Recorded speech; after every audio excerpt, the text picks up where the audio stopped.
Vous savez, avant chaque Coupe du Monde, on a toujours les mêmes débats. Est-ce qu'un pays africain est capable d'aller loin en Coupe du Monde? Est-ce qu'un pays africain est capable de gagner la Coupe du Monde? Voilà encore une fois une nouvelle Coupe du Monde qui a commencé. Et qu'est-ce qu'on a constaté? On a constaté que au match du Cameroun, un Camerounais, un enfant né au Cameroun, grandi au Cameroun, qui se retrouve à jouer pour la Suisse, marque un but pour, pour faire perdre le Cameroun. Make what you want, take what you want, ay. Take what you want, say what you wanna say. Just another day to decide if this the game you wanna play. Bonjour, mon nom est Alain. Aujourd'hui, on va revenir sur ce fait, parce que c'est un fait, c'est pas une polémique, ça a enflé parce que les gens n'ont pas compris ce qui s'est passé. Depuis quelques temps, je le dis ici, que nous les Africains, on passe notre temps à marquer contre notre équipe.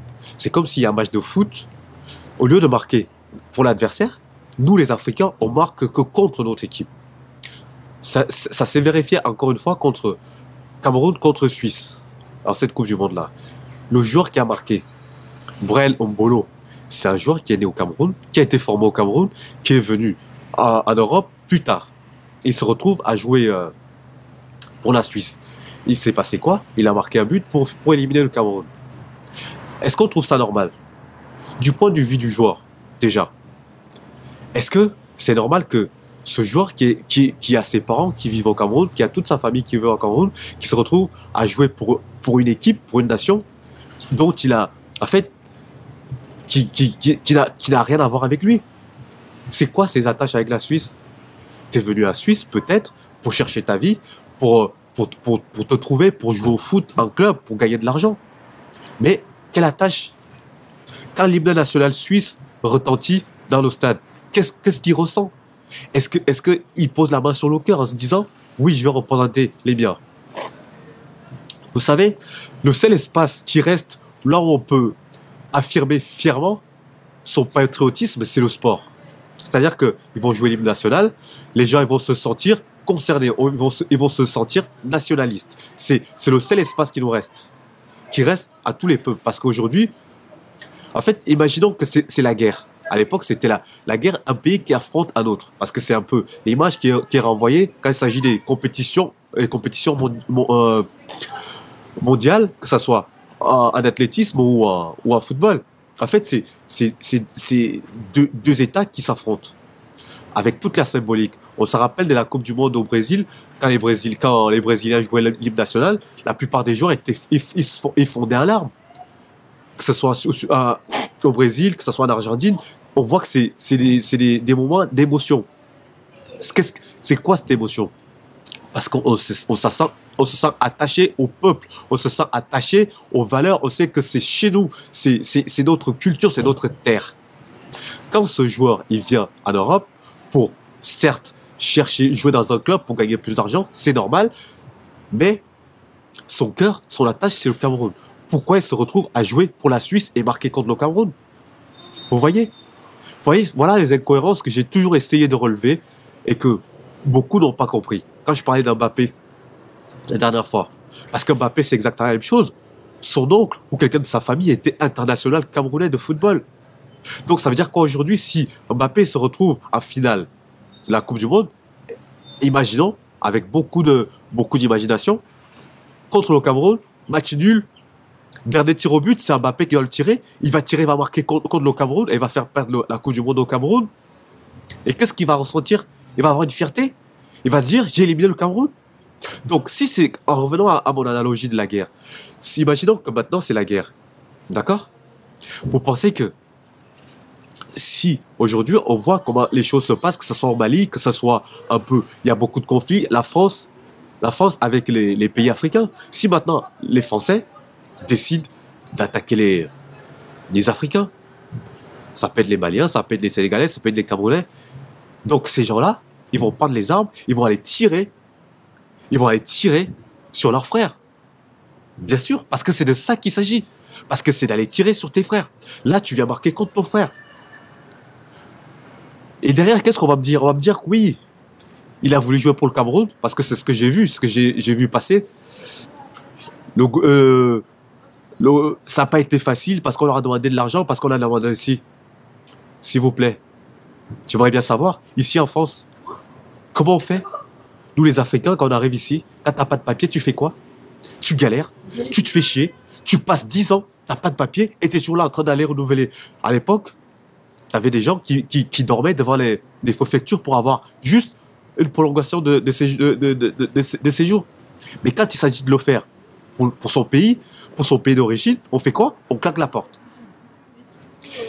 La question aussi que je me pose, je me dis, en fait, aujourd'hui, quand on se dit, oui, quand on va là-bas, il y a la corruption, il y a ceci, il y a cela.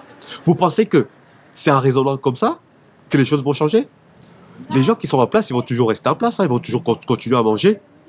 Si les gens de la diaspora qui viennent ici, qui viennent acquérir des compétences, qui viennent ici pour se former, pour avoir une ouverture d'esprit, si eux, ils sont, à chaque fois, ils jettent l'éponge en disant, oui, mais moi, je vais pas aller là-bas parce que on va me demander de l'argent, parce qu'il y a de la corruption, parce que si, parce que ça, c'est terminé. Rideau.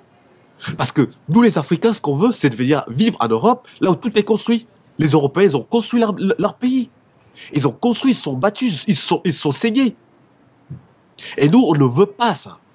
Tout ce qu'on veut, c'est d'arriver, c'est propre, les équipes de sport, ils sont bien faites, les infrastructures sont installées, les villes, ils sont bien installées. Et nous, on vient juste, on joue, et après, on joue pour le pays. Et qu'est-ce qu'on attend? Qu'est-ce que nous on attend pour aller essayer de le faire? Vous voyez, Samuel Eto'o, c'est l'exemple à prendre.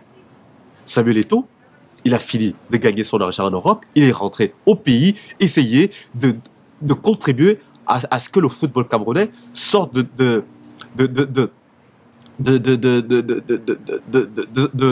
sa torpeur, de son sommeil.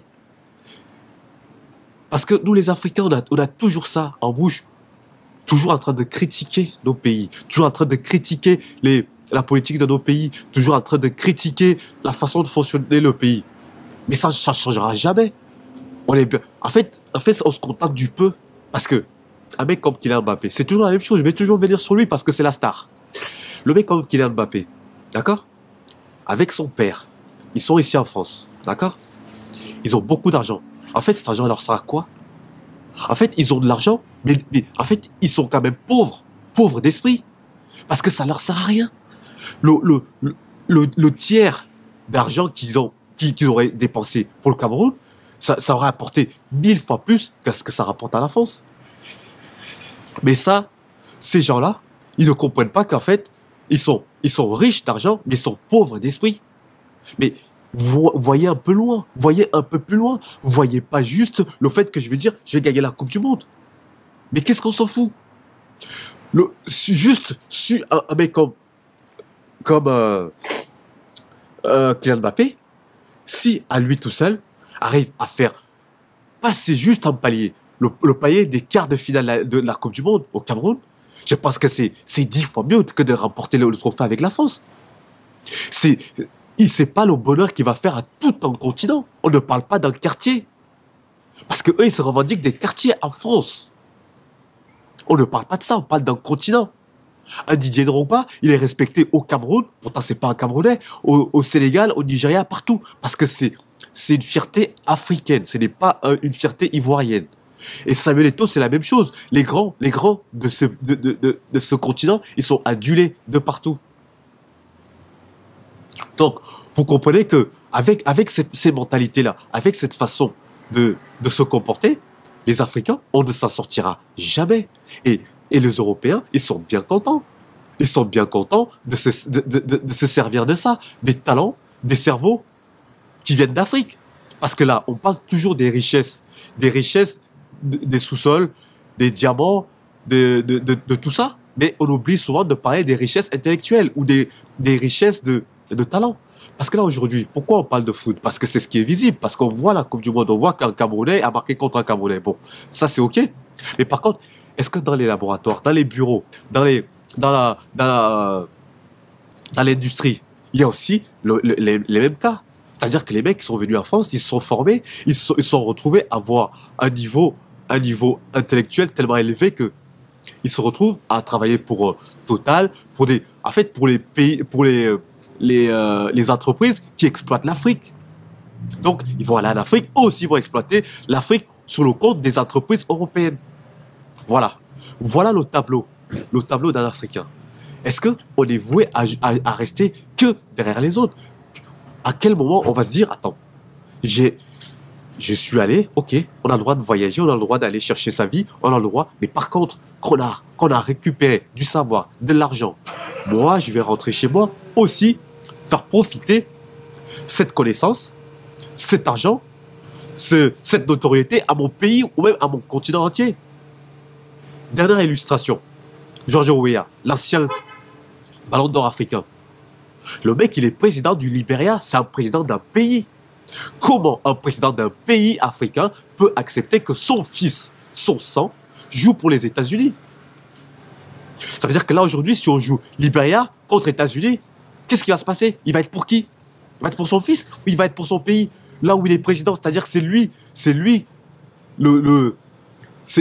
qui dirige le pays. Et son fils, il joue en face. Est-ce que vous pouvez imaginer juste ça dans un autre pays européen ou dans un autre pays dans le monde?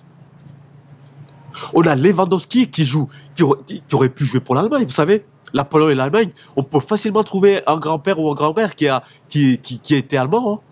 Mais il joue pour la Pologne. Il sait qu'avec la Pologne, il ne fera jamais rien. Gareth Bale, pareil, il aurait pu jouer pour l'Angleterre. C'est facile. Entre l'Irlande et l'Angleterre, on peut facilement trouver des parentés faciles, hein. Mais non. Ryan Giggs, on va en trouver comme ça. Mais les mecs, ils restent dans leur pays. Ils restent dans leur pays. Ils savent que la Coupe du Monde, des fois même, ils vont même pas se qualifier. Ils vont pas se travestir comme nous, les Africains. On fait que ça, se travestir. Parce que on n'est pas fiers de ce qu'on est. On n'est pas fiers. Et ça, c'est un problème. Et ça va continuer jusqu'à quand? C'est sûr que si on passe notre temps à insulter les politiques qui sont en Afrique, ben c'est sûr que ça ne changera pas. Hein. Ça ne changera pas. Voilà ce que je voulais dire aujourd'hui par rapport à cette histoire du Camerounais qui marque le but contre le Camerounais, contre le Cameroun.